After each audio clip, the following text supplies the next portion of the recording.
The Haunting of Everwood Manor. Prologue.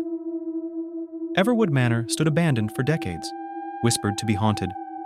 A group of college friends, Sarah, Mike, Emma, and Jake, decided to spend a night there, seeking thrills. Chapter 1. The Arrival. They arrived at dusk, the iron gates creaking open. The mansion loomed ominously. "This place is creepy," Emma said, shivering. Mike laughed it off. "It's just an old house," he said. Sarah, the history buff, had read about the tragic Everwood family. "They all died mysteriously," she said. "Some say they were cursed." Chapter 2. Inside the manor. Inside, the manor was cold and dusty. Cobwebs hung from the ceiling, and their flashlights revealed broken furniture and old portraits. They set up camp in the grand foyer, laying out sleeping bags and lighting candles. Chapter 3. The First Signs. As the night wore on, strange things happened.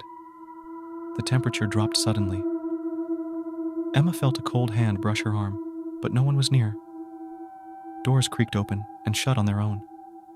Faint whispers echoed through the halls. "This is getting creepy," Jake said, checking the camera, but nothing's showing up on the footage. Chapter 4. The Seance. Sarah suggested a seance. They gathered around a small table, candles flickering. "Spirits of Everwood Manor, speak to us," Sarah called. The table shook, and a low wail echoed. "Who's there?" Sarah asked.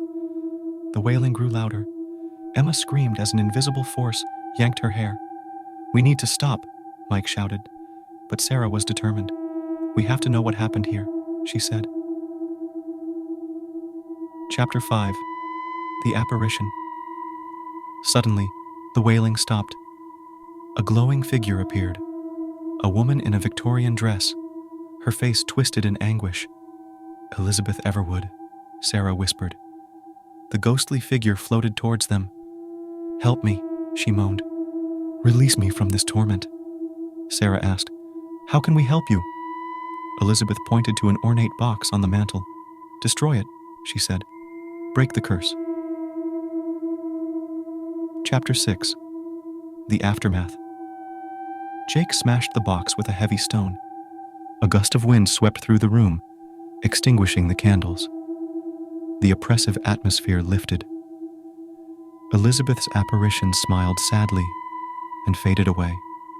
"Thank you," she whispered before disappearing completely. The friends left Everwood Manor the next morning, shaken but relieved.